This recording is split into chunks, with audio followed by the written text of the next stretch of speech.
We begin this morning with Hurricane Fiona, which continues to pick up strength in the Caribbean and is already blamed for 2 deaths. Fiona hit the Dominican Republic yesterday with sustained winds of 90 miles an hour, leaving a trail of destruction behind. It slammed into Puerto Rico the day before, triggering an island-wide blackout and extensive flooding. Today also marks the 5th anniversary of Hurricane Maria making landfall in Puerto Rico. Our lead national correspondent, David Begnaud, is there. David, good morning. It's not looking good.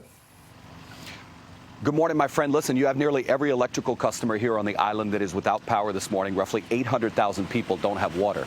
We expected today to be telling you how the island was doing 5 years after Maria, a Category 4 storm which devastated the island. But instead, today on the anniversary of the Maria, we're back talking about another hurricane, a Category 1, which also devastated the island.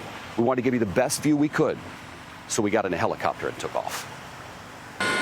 As soon as we landed, it was clear we weren't going to be able to get to the affected areas by car fast enough. So we got in a helicopter and we first flew over Toa Baja.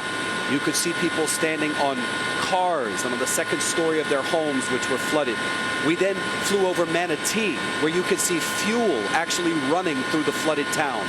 And then we headed all the way west to the municipality of Onyaska. Hi. Once we landed in Onyaska, we hitched a ride with Erica Matias in the back of her family's truck, and they took us through some of the town's inundated streets. She told us that in some places the water was up to 4 feet deep. Nice to meet you. We met a woman named Lourdes. She's been living here nearly 12 years. They just went through Maria, and now again. But the important thing is that we're alive. Lourdes jumped in the back of the truck with us and took us to her home, which she says she helped to build with her family years ago. She's one of 16 children and had just repainted the house. Have you ever thought of moving out of a flood zone? I love living here because I love my neighbors. I like the environment. The only bad part about this is this. But the storms won't stop. I know. In Puerto Rico, we help each other. Moments later, we drove right by Norma Rivera, watching for her neighbors from the second floor of a friend's home. She grew up in Puerto Rico and just moved back here 4 months ago after spending years away.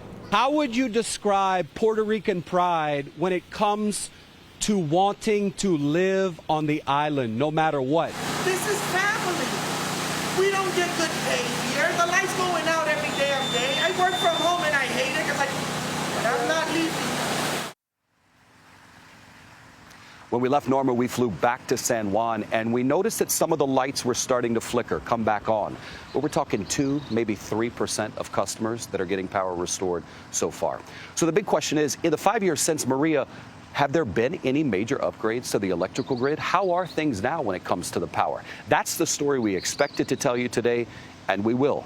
Coming up at 7:30. Hear the answer to the question when we went to the private company hired to handle the transmission and distribution on the island and asked them what major upgrades have been done.